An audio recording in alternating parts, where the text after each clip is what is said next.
सीमा सीमा पार से आके लव करे, ये लव नहीं। और मैं बताता हूं लव किसे कहते हैं। मशरकी यूपी का एक मशहूर शहर है लखनऊ, बड़ा मशहूर है, सुना ही होगा। लखनऊ में जब अंग्रेजी शासन काल था, एक कमिश्नर आ गए थे, अंग्रेज थे, उन्हें अरबी पढ़ने का शौक हुआ, तो उस दौर के जो सबसे बड़े आलिम थे उनको बुलाया, अपनी जो कोचिंग लगाई और अरबी पढ़ना शुरू कर दी। जब वो अरबी पढ़ते थे तो जो उनकी एक ही बेटी थी कमिश्नर साहब की, अंग्रेजी कमिश्नर की इकलौती बेटी, वो जब कभी वो मौलाना आते थे तो वो नमाज पढ़ने खड़े हो जाते थे, लेट हो जाते थे तो कमिश्नर के घर में, और शाम को जब वो झूम के कुरान करीम की तिलावत कर, जिसको कुछ न कुछ कष्ट, कुछ न कुछ बीमारी दुनिया में लगी हुई ना हो, ऐसी कॉमन बातें। और मैं कहता हूं कि आजकल मियागिरी है भी बहुत आसान। एक आलिम बनने में 10 साल कंप्लीट मदरसे की पतली दाल खा के गुजारना पड़ते हैं। एक प्रोसेस है। अपना टिफिन अगर घरों से भी खाना लाना पड़े ना, एक जलसों में करोड़ों रुपया खर्च करने वालों, मेरी बात को दिल पे लिखना, अगर टिफिन घर से भी खाने का इंतजाम हो तो तालिबे इल्म बेचारा भिखारी का सा एहसास लिए दरवाजे पे टिफिन लेकर जाके अपनी खुराक का इंतजाम करके दीन की तालीम हासिल करता है। बोलो बात सही है कि नहीं? 10-15 साल का कीमती टाइम आलिम बनने में गुजारता है, और उसकी तनख्वाह, उसकी कमाई, और उस पे इतनी खुराफात कि अगर अजान 1 सेकंड लेट हो जाए ना तो पूरी बस्ती नमाज जो नहीं पढ़ते हैं वो सबसे पहले इमाम पे हावी हो जाएंगे, 1 मिनट लेट हो ही कैसे गए। कितना कठिन है। अपने 1 महीने में छुट्टी लेके घर गया और घर के दरवाजे पे पहुंचा था, बच्चों पे नजर पड़ी, बस्ती से फोन गया, मौलाना साहब इंतकाल हो गया, वापस आ जाओ। अब दरवाजे पे खड़े होकर सोच रहा है, अगर वापस जा रहा हूं तो बीवी और बच्चों की मोहब्बत कुर्बान, और नहीं जा रहा हूं तो इमामत कुर्बान। हजरत बात सही है कि नहीं? ऐसा बेचारा फंस गया बीच में। जो आलिम, मुस्तफा कहते मौतुल आलिम मौतुल आलम, अगर एक आलिम की मौत हो जाए तो एक आलम की मौत हो जाती है। आलिम के अंदर ये क्वालिटी पैदा हो जाती है, अगर उसे विधायक बना दो तो सबसे अच्छा वो समाज सेवा करके दिखा सकता है। अगर मुख्यमंत्री बना दो तो बगैर किसी से मशवरा लिए वो प्रदेश को चला के दिखा सकता है। अगर आलिम को प्रधानमंत्री बना दो तो सबसे कामयाब प्रधानमंत्री साबित करके दिखा सकता है। क्योंकि आलिम इकोनॉमिक्स भी पढ़ा हुआ होता है, आलिम रियाजी भी पढ़ा हुआ होता है, आलिम लॉजिक और फलसफा भी पढ़ा हुआ होता है। मगर इतना मेहनत करके जो आलिम हमारी बस्ती में आता है ना, उसकी तनख्वाह 5,000, 6,000, 8,000, अजी बहुत कभी छलांग लगाई तो 10,000। और उसके बाद वो आदमी जिसने 3 उसूल याद कर लिए, कौन कौन से? कमाई बहुत करते हो मगर बरकत नहीं होती, तुम अपनों के साथ मोहब्बत करते हो लेकिन तुम्हें दगा दे जाते हैं, तुम्हारे पास रोजगार नहीं है। 3 बातें याद करके दाढ़ी मुंडा जो शाम को सोए क्लीन शेव और सुबह उठ के हरे पीले कपड़े पहन ले, उसके यहाँ देखो कितनी कितनी लंबी लाइनें लग रही हैं औरतों की। मियाँ बनना, एक चुटकी में मियाँ बन जाता है आदमी, एक चुटकी में। एक मियाँ से मेरी मुलाकात हुई, लोग उन्हें कहते थे अचानचक मियाँ। कौन से मियाँ? अचानचक मियाँ। मैंने कहा यार ये तो पहली बार नाम सुन रहे हैं। केला मियाँ सुना है हमने, पतंग मियाँ सुना है, मटका मियाँ सुना है, क्या क्या मियाँ, बड़े बड़े अजीब नाम, मगर ये अचानचक मियाँ का क्या मतलब है? तो लोगों ने बताया हजरत ये शाम को तो अच्छे खासे सोए थे, मगर सुबह उठे, लोगों ने इन्हें देखा, ये सुबह ही सुबह हरे हरे कपड़े पहने हैं, सर पे अमामा बंधा है, हाथ में चिमटा है, और लोगों की फाल खोलते फिर रहे, तावीज देते फिर रहे। बोले अचानक मियाँ बन गए तो इनका नाम ही अचानचक मियाँ रख दिया। क्या नाम रखा? अब मेरे भाइयों बात जरा कड़वी है मगर कहूंगा जरूर, क्योंकि बड़ा पैसा खर्च होता है जलसों में, बड़ा इंतजाम होता है। मगर बातें काम की बहुत कम होती हैं। बोलो इन मियाओं के, इन पाखंडियों के पास ये जो माएँ और बहनें जाती हैं, ये हमारी ही माएँ बहनें हैं या कहीं विदेश से आ रही हैं? बोलो हमारी तो हैं, अम्मा कहने में भी शर्म लग रही है, ये हमारी ही तो माएँ बहनें हैं। और जब इनकी ज्यादा बड़ी संख्या जमा होने लगती है तो एक दिन वो आता है कि घर में हमसे कह के अरे बड़े सच्चे मियाँ हैं, कति धरी सी बात बता देते हैं, बिल्कुल ऐसी बात बता देते हैं जो करके जाओ तुरंत बता देते हैं, फौरन फाल खोल के जैसी जैसी बीती सब बता देते हैं, अंदर की बाहर की, किसने कराया, जादू किसने कराया, बंदिश किसने कराई, कपड़े किसने चुराए, खून के छींटे किसने मारे, घर में ताबीज किसने डाले, डोरे किसने बांधे, बड़ा काबिल मियां है, सब बता देता है। फिर हमारे भाई भी लाइन लगाने लगते हैं, ऐ मेरे भाइयों, मैं जादू का इनकार नहीं करता, मैं करनी धरनी का इनकार नहीं करता, इसलिए कि जादू की बंदिशें तो मुस्तफा जाने रहमत पर भी हो गई थी। मैं इसलिए इनकार नहीं करता कि जादू की वजह से हजरत बाबा फरीदुद्दीन रहमतुल्लाह अलैह लाहौर में 8 साल अल्लाह के वली थे, फिर भी जादू की जद में आ गए और 8 साल चारपाई पे लेटे रहे, 8 साल करवट भी नहीं बदल पाए। मैं जादू का इनकार नहीं करता, बहुत होता है, लेकिन मैं ये जरूर कहूंगा कि इस करनी धरनी के नाम पे अल्लाह के वास्ते अपना ईमान अब खराब मत करो। कम से कम जादू का काट करवाना है तो जादू का काट किन आयतों में है, अगर यह जानना है तो पाखंडियों के पास मत जाओ, आलिमे दीन के पास जाओ, जानुए अदब बिछाओ। मेरा ईमान कहता है सारी दुनिया के जादू के काट एक तरफ, सूरह फलक और सूरह नास का जादू का काट एक तरफ।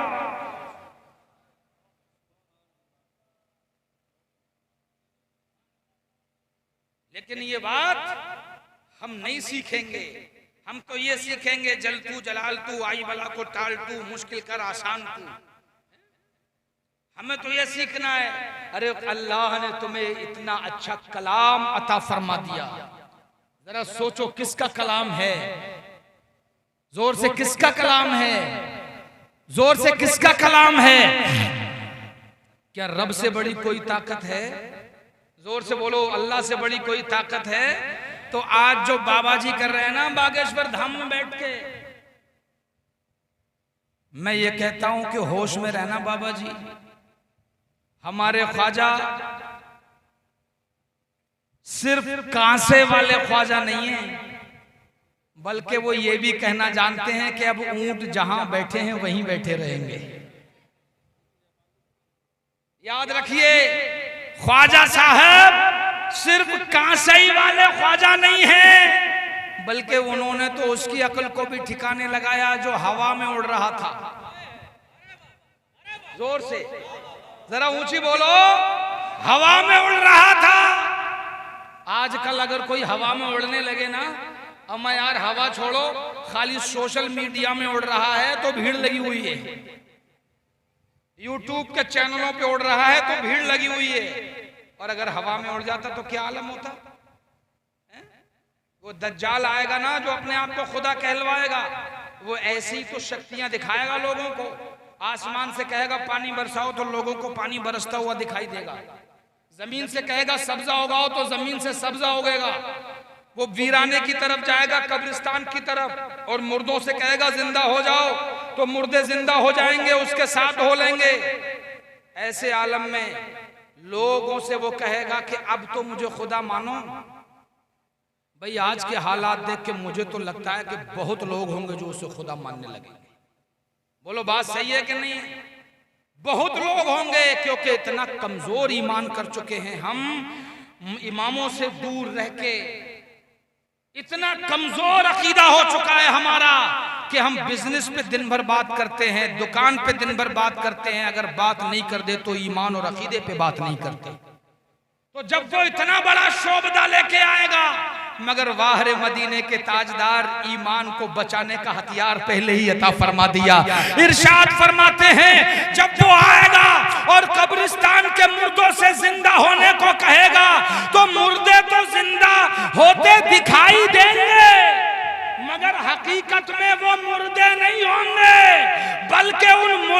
की शक्लों के जिन्नात होंगे जो उसके ताबे होंगे, मगर लोग उन्हें देख करके धोखा खा जाएंगे, जैसे आज बागेश्वर धाम की पर्ची को देख करके धोखा खा रहे हैं। याद रखो मेरे भाइयों, मैं दुनिया को बता देना चाहता हूं, ये बागेश्वर धाम सरकार, ये करौली सरकार और ये वो फलाना और ये ढिमका, ये सब एक तरफ। अगर मेरे ख्वाजा को जलाल आ गया तो ये हवाओं में उड़ने वालों को धराम कर देते हैं। ऐ बाबा बागेश्वर, तेरी तो कोई औकात नहीं है। ये हिंदुस्तान कल भी मेरे ख्वाजा का था और आज भी राजा तो मेरा ख्वाजा है।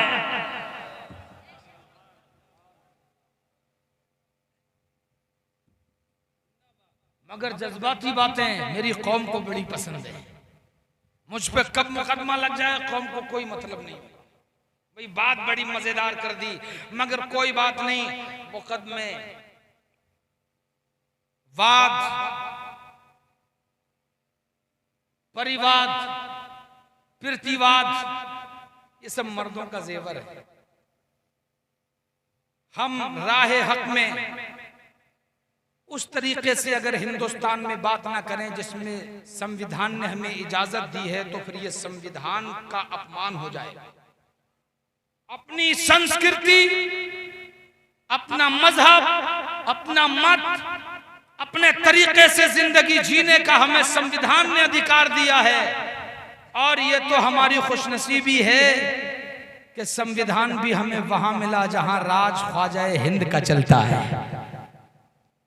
हिंदुस्तान है मेरे भाइयों, अभी वक्त है, जाग जाओ, होशियार हो जाओ। और खासकर मैं अपनी माँ और बहनों से गुजारिश करना चाहता हूँ, जो मेरी माएँ और बहनें रात और दिन मेकअप करके सुंदर दिखने के चक्कर में बाजारों में बेनकाब घूमती हैं। सुनो है मेरी माँ बहनों, जलसों में सिर्फ हंसी और दिल लगी की ही बातें नहीं होती, जलसे तालीम बालिगा का जरिया होते हैं। यहाँ इसलिए जलसों में लोग आते हैं क्योंकि मदरसों में सब पढ़ने नहीं जा सकते, मगर जलसों में बूढ़ा भी सीखने आ सकता है, बच्चा भी सीखने आ सकता है। इसलिए काम की बात सुनो ऐ मेरी बहनों, अल्लाह ताला ने तुम्हारे लिए ज़ेबो ज़ीनत का हुक्म दिया है, लेकिन बाजारों में गैर मर्दों को दिखाने के लिए नहीं। खूब बनो संवरो, खूब मेकअप करो, खूब ज़ीनत करो, मगर कुरान कहता है अपने शौहरों के लिए ज़ीनत करो, दूसरों के लिए नहीं। मगर आज हाल क्या है, शौहर घर में है तो भंगन बनी बैठी है, शौहर घर में है तो 3-3 दिन दांत नहीं मांज रही है, मुंह से सड़ी हुई बदबू आ रही है। शौहर घर में है तो इसका मुंह ही नहीं धुल रहा है। और जब मार्केट जाने का नंबर आ जाए ना, शादी हाल में जाने का नंबर आ जाए, तो 2-2 घंटे वॉशरूम से ही नहीं निकल रही है। 2-2 घंटे लग रहे हैं इसे क्लीनिंग करने में, मेकअप करने में। और वारी वाह मेरी कौम की पर्दानशी और बाहया इस्लाम की मुकद्दस शहजादियों, मैं तुम्हारे पर्दे पे कुर्बान, तुम्हारे नकाब पे कुर्बान। नकाब तो तुमने पहन लिया जोर दबाव में, या समझाने से, या अकीदत में, या समझदारी में, मगर कैसा नकाब पहना। नकाब से तुम्हारा जिस्म तो ढका हुआ है, मगर जो चीज ढकने की थी वो खुली नजर आ रही है। पूछो, अरे हम क्या नकाब पहने नहीं हैं? पूरा नकाब पहने हुए हैं, मगर चेहरा पूरे का पूरा खुला हुआ है, यानी चोरी की चोरी और सीना जोरी। बोलो बात सही है कि नहीं है? चेहरा ढकने का हुक्म दिया गया, पूरी बॉडी चेहरे के बाद पहले चेहरा, मगर बॉडी तो पूरी ढकी है और चेहरा खुला हुआ है। ए मेरी माओ और बहनों, ये नकाब नहीं है। आओ, अगर नकाब की एक झलक देखना है तो मैं तुम्हें उस शहजादी की बात बता दूं जिसके बारे में इमाम जलालुद्दीन स्यूती रहमतुल्लाह अलैह कहते हैं कि हजरत रसूल अकरम ने फरमाया, आप फरमाते हैं अपनी किताब खसाइस कुबरा में, मुस्तफ़ा ने फरमाया मेरी बेटी फातिमा दुनिया की हूर है। क्या कहा? दुनिया की, जरा जोर से, दुनिया की। और आज ये हूर बनने के चक्कर में लंगूर बनी फिर रही है। कि मैं हूर की तरह कैसे दिखाई दूं। अब मेरे मुस्तफा कहते हैं कि ये दुनिया की हूर है। आज अगर किसी औरत की तारीफ हो जाए ना तो वो आदमी को बाद में दिखाएगी, शौहर को बाद में दिखाएगी। पहले तमन्ना करेगी कि रिश्तेदार मुझे देख लेते, मुझे गली के लोग देख लेते, मुझे मार्केट वाले देख लेते, कितनी ब्यूटीफुल औरत है। लेकिन जो दुनिया की सबसे खूबसूरत औरत है उसका पर्दा सुनो, खूबसूरती दिखाने के लिए नहीं होती। मेरे मुस्तफा कहते हैं मेरी बेटी फातिमा दुनिया की हूर है, लेकिन अब इस हूर का पर्दा देखो। हजरत अली से कहती हैं, अपने शौहर से कहती हैं, ऐ अली मेरा जनाजा रात की तारीकी में उठाना। कहने लगे क्यों? ऐ मेरी शरीके हयात तुम्हारा जनाजा रात के अंधेरे में क्यों? अब जवाब सुनो, कहती हैं खातूने जन्नत, ऐ अली ऐ मेरे शौहर सरताज, आज तक मेरे आसमान मेरे सर की सियाही को कभी आसमान तक ने नहीं देखा। ऐ अली मैं नहीं चाहती कि दिन में मेरा जनाजा उठे और आसमान मेरे जनाजे को देख ले। ऐ अली मेरा जनाजा रात में लेके जाना, इसलिए कि जब तक मैं दुनिया में रही हूँ मैंने पर्दे का हक अदा किया है, और तमन्ना है कि जब दुनिया से जाती हूँ तो दुनिया फातिमा के पर्दे की मिसाल देती हो और फातिमा पर्दे का हक अदा करती हुई दुनिया से जाती। वाह वाह, नारे तकबीर, नारे रिसालत, मसलके आला हजरत मुफ्ती एहसानुल हक चतुर्वेदी साहब किबला। आप बोलो, और तो नहीं हो रहे हो, बात खत्म करें, बात खत्म करें और बढ़ाएं, बढ़ाएं। कहीं ऐसा तो नहीं जो लोग खामोश बैठे हों बढ़ाने वालों पे गुस्सा करते हो। कहां से यार ये बढ़वा के 1 घंटा हो गया और रात का 2 बज रहा है, और 2 बजे ऐसे शगुफ्ता चेहरे। भाई पलिया वालों आपकी समातों को सलाम, क्या खूब समाते हैं आपकी। चलिए अगर आप कह रहे हैं तो एक बात जो मैं सोच के आया था, अच्छा तकरीर के दौरान कुछ बातें ऐसी निकल आती हैं कि जो सोच के आओ वो आदमी कह ही नहीं पाता, बल्कि बात जिस टॉपिक पे हो उससे कुछ बातें कुछ शाखें निकलती चली जाती हैं और तरफ को चली जाती हैं। जो मैं अर्ज कर रहा था वो सुनो, सीमा पार से आके लव करे ये लव नहीं। और मैं बताता हूं लव किसे कहते हैं। मशरकी यूपी का एक मशहूर शहर है लखनऊ, बड़ा मशहूर है, सुना ही होगा। लखनऊ में जब अंग्रेजी शासन काल था एक कमिश्नर आ गए थे, अंग्रेज थे, उन्हें अरबी पढ़ने का शौक हुआ तो उस दौर के जो सबसे बड़े आलिम थे उनको बुलाया, अपनी जो कोचिंग लगाई और अरबी पढ़ना शुरू कर दी। जब वो अरबी पढ़ते थे तो जो उनकी एक ही बेटी थी कमिश्नर साहब की, अंग्रेजी कमिश्नर की इकलौती बेटी, वो जब कभी वो मौलाना आते थे तो वो नमाज पढ़ने खड़े हो जाते थे, लेट हो जाते थे तो कमिश्नर के घर में, और शाम को जब वो झूम के कुरान करीम की तिलावत करते थे ना तो वो लड़की किवाड़ की आड़ में कान लगा के तिलावत कुरान को सुनती थी। सुभान अल्लाह। अंग्रेजी बोलने वाली के दिल में उतर गया कुरान, कलाम इलाही की चाशनी जब दिल में पैदा हुई तो बेकाबू हो गई, बोली सीखूंगी यही चाहे कुछ भी हो जाए। अब्बा से कहने लगी अब्बा हुजूर इजाजत दो मैं भी कलाम पढ़ना चाहती हूँ। इकलौती बेटी के नाज नखरे बड़े होते हैं, और वो भी आवारा कौम जिस जहन का हो, जिस आवारा जहन जिस कौम का हो, यानी वो अंग्रेज कौम। बोले नो प्रॉब्लम बेटी आप भी कोचिंग पढ़िए। बेटी ने भी कोचिंग पढ़ना शुरू की, इस बहाने मौलाना से रब्त बढ़ा। जब रब्त बढ़ा तो एक दिन पूछ बैठी जो आप पढ़ते हैं नमाज में ये क्या है। मौलाना भी मौके के इंतजार में थे, बोली बेटी ये अल्लाह का कलाम है। बोली कौन? वही अल्लाह जिसने इंजील नाजिल की है। बोले हाँ बेटा वही। बोले लेकिन आप कह सकते हैं कि ये ओरिजिनल कलाम है। मौलाना आप तो झूम ही गए क्योंकि लारे बफी की तशरीह उनके दिमाग में। सुभान अल्लाह।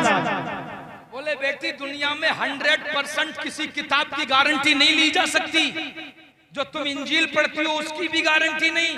अगर गारंटी है तो 1400 साल से लेके अब तक हर्फ तो हर्फ, एक जेर जबर इधर से उधर नहीं हुआ, उस कलाम को कलाम खुदा कहते हैं। अरे इतना महफूज कलाम तो मैं जरूर सीखूंगी। सिखाना शुरू कर दिया, इतनी मोहब्बत हो गई, इतनी मोहब्बत हो गई। बोली इसके बारे में कुछ और बताओ, तो फारसी पढ़ना शुरू कर दी। अब उसने जब फारसी पढ़ी तो फारसी सीख ली और फारसी में कुरान का तर्जुमा पढ़ना शुरू कर दिया। मौलाना से कहा, ऐ मौलाना ये कलाम इतना प्यारा है जिस पे नाजिल हुआ होगा वो कितना सुभान अल्लाह। का क्या चाहती हो? कहा मैं उनकी जीवनी पढ़ना चाहती हूँ जिन पे ये कलाम उतरा है। मौलाना ने फारसी में मुस्तफा की सीरत की कुछ किताबें मुहैया करा दी। पढ़ती गई दिल की दुनिया बदल गई। अंग्रेज कमिश्नर तो अपनी कमिश्नरी में मशगूल था, उधर घर के एक कमरे के एक कोने में ईमान की शमा जलने लगी। इतनी मोहब्बत हो गई मुस्तफा की जीवनी को पढ़ते पढ़ते। उनकी बेटी का नाम जब उसमें पढ़ा के फातिमा, अब उसने फातिमा को स्टडी करना शुरू कर दिया। है जब स्टडी किया है फातिमा को तो फातिमा की जिंदगी के जो जलवे उसकी जिंदगी में समटे हैं, जो जलवे उसे नजर आए हैं, तो उसने दिल ही दिल में कहा कि ए मोहम्मद अरबी, मैंने तुम्हें देखा तो नहीं है लेकिन मैं इस बात की गवाही देती हूँ कि जब मैं बगैर देखे इतनी दीवानी हूँ तो जिन्होंने देखा होगा वो कितने दीवाने। सुभान अल्लाह, क्या कहना। और दूसरा सल्यूट करती हूँ मैं daughter of prophet Mohammed peace be upon him. दूसरा सल्यूट करती हूँ मोहम्मद अरबी, तुम्हारी बेटी फातिमा, जिसकी जीवनी को मैंने सिर्फ पढ़ा है तो इतना मजा आया कि दिल की दुनिया बदल गई। और वो क्या फातिमा होंगी कि जिसकी ये जीवनी है उसकी जिंदगी का आलम क्या होगा। पढ़ते पढ़ते एक दिन इजहार ख्याल कर बैठी, मौलाना अब दिल की सारी तमन्नाएं पूरी हो गई, जल्दी से हाथ बढ़ाओ, कलमा पढ़ाओ और इस्लाम में दाखिल करो। मौलाना डर गए, बोले यार कमिश्नर की बेटी, बोले एक शर्त पे कलमा पढ़ाऊंगा, मेरा राज खोलोगी नहीं। कहा कि मैंने अपने आका की जीवनी को पढ़ के ये समझ लिया है कि जो वादा कर दिया जाए वो वादा कभी खिलाफ नहीं किया जाता। मौलाना कलमा पढ़ाओ, मैं राज को राज रखूंगी। मौलाना ने कलमा पढ़ा दिया। आखिरकार कुछ दिन वो बच्ची बीमार रहने लगी, मदीने की याद इतनी तड़पाने लगी। सोची कि अगर मैं बाप से कहूंगी तो बाप ईसाई है और पक्का ईसाई है, कमिश्नर है, बड़े ओहदे का है, मुझे जिंदा जमीन में गड़वा देगा। इतनी मोहब्बत हो गई मदीने की पाक फजाओं से कि सोती है तो मदीना नजर आता है, जागती है तो मदीना नजर आता है। एक दिन किस्मत जाग रही थी, आंखें सो रही थी, ख्वाब में मदीने के आका खुद बनफ्से नफीस तशरीफ ले आए और कहा कि ए बेटी, हमने तेरी मोहब्बत को कबूल कर लिया है और तेरा नाम अपनी बेटी फातिमा के नाम पे फातिमा रख दिया है। सुभान अल्लाह। नाम फातिमा हो गया। ख्वाब से जागी, अगले दिन मौलाना साहब आए, अकेले में बुला के दास्तान सुनाई। मौलाना हाथ जोड़ के खड़े हो गए, ए बेटी तुझे दीन की सादत मंदी मिल गई है, मगर मेरा राज मत खोलना। कहा आप बेफिक्र जाइए, मगर मेरी एक आखिरी तमन्ना है। कहा क्या? कहा जब मैं मर जाऊं, तवज्जो करिए, एक लड़की की तमन्ना, लखनऊ की बात है, ये कोई किस्सा कहानी नहीं है। बोली जब मैं मर जाऊं तो मुझे प्लीज रात के अंधेरे में मेरी कब्र से निकाल के मुसलमानों के कब्रिस्तान में दफन कर देना, इतना तो कर ही सकते हो। मौलाना ने बादिल नाखास्ता इस जिम्मेदारी को देखा कि मेरी जान तो दांव पे लगी जाएगी, मगर ईमान तो आखिर अंगड़ाई लेता है तो 22,000 से लड़ जाता है। सुभान अल्लाह। जो ममोले को शहबाज से लड़ा दे उसी को ईमान कहते हैं। कहा ठीक है बेटी, ये मैं तेरी ख्वाहिश पूरी कर दूंगा। कहा मैं ईसाइयों में दफन होना नहीं चाहती। एक दिन ऐसा आया कि जवानी में बगैर शादी के मर गई। एक हमारी इस्लामी बहन थी, इन्ना लिल्लाहि व इन्ना इलैहि राजिऊन। दिन में मौलाना साहब भी गए कब्रिस्तान में, थोड़े आंसू बहा के चले आए, लेकिन असल में इरादा था कब्र का निशान पुख्ता करना। आ गए, रात में अपने 2 साथियों के साथ कब्रिस्तान पहुंचे, कब्र खोदी, कहा लाओ इस्लाम की मुकद्दस शहजादी की आखिरी ख्वाहिश पूरी कर दूं। उतर गए कब्र में, ताबूत होता है ईसाइयों में, ताबूत को खोला, देख के चकरा के सर पकड़ के बैठ गए कि उसमें लाश उस मुकद्दस शहजादी की नहीं थी, फातिमा की नहीं थी, एक आदमी का लाशा रखा हुआ था। इनका एक साथी था, उसने जब गौर से झुक के देखा तो वो चीख पड़ा, बोले मैं तो इन्हें जानता हूं, ये तो बाराबंकी के मिर्जा जी की लाश। अब तो और एक नया राज शुरू हो गया, एक नया तजस्सुस कि मिर्जा जी की कब्र बाराबंकी के फातिमा की कब्र में कैसे लाश आ गई, और अगर यहाँ मिर्जा जी की लाश तो फातिमा की लाश कहाँ गई। अब इन्होंने सोचा कि यार ये तो बहुत बड़ा कोई राज है, चलो इसका भी हल किया जाए। अब ये अगले दिन तीनों लोग बाराबंकी पहुंच गए। मिर्जा जी के घर पहुंचे तो पता लगा कि तीजा हो रहा था, लोग तीजे की रस्म में मुब्तला थे।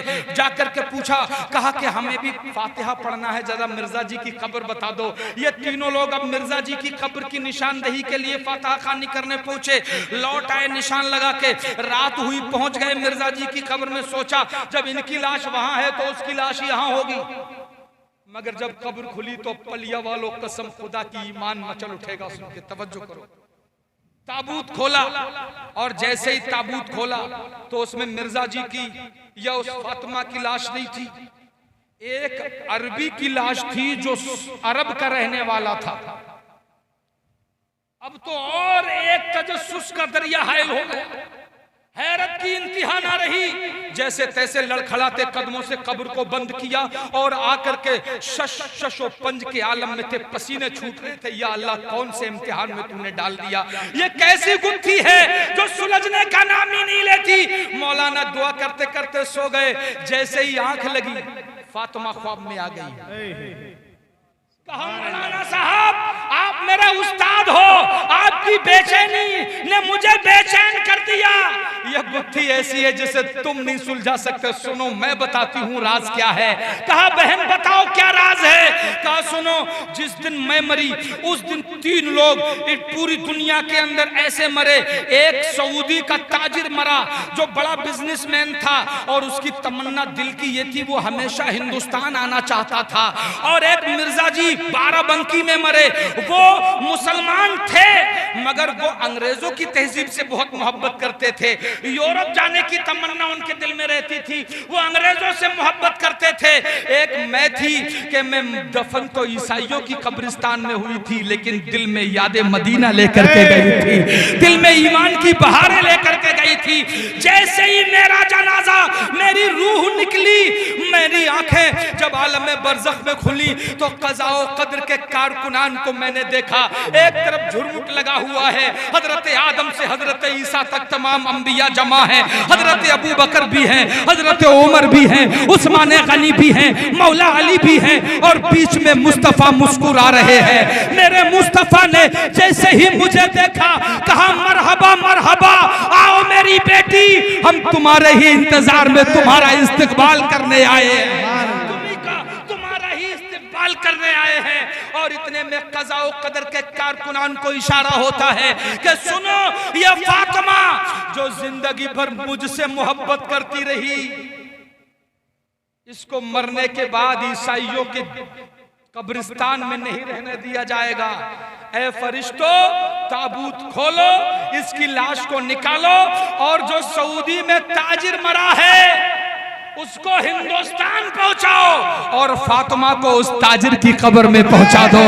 और हिंदुस्तान में इस ताजिर को बाराबंकी के मिर्जा जी की लाश में रख दो और उसके ताबूत को खाली करके उसकी लाश को फातिमा के ताबूत में रख दो।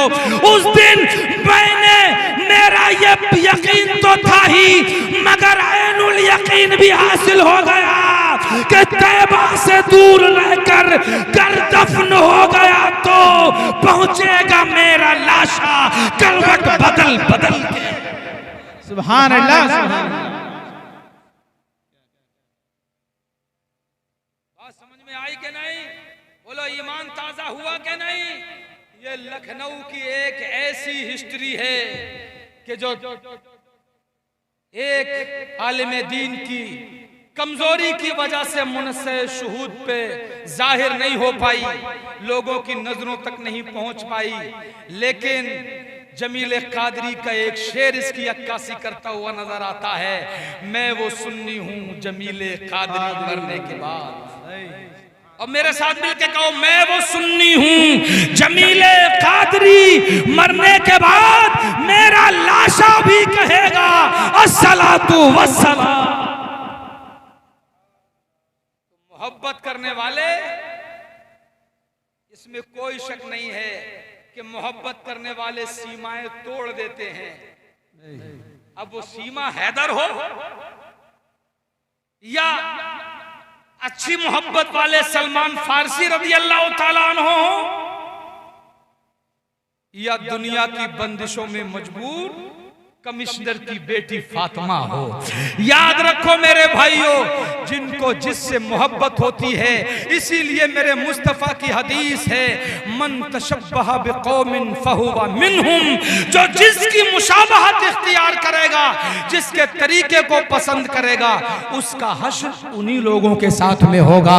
अल्लाह रब्बुल इज्जत की बारगाह में दुआ है कि हमें मदीने वाले से मोहब्बत की तौफीक अता फरमाए और उन्हीं के मुबारक साए में हमें हश्र नसीब फरमाए, उन्हीं के साथ उन्हीं के गुलामों में जन्नत का दाखिला अता फरमाए। याद रखो, हमेशा अपने उलमा से जुड़े रहो, जलसे भी करो मगर दीनदारी का ख्याल भी रखो। इन जलसों की हुर्मतों को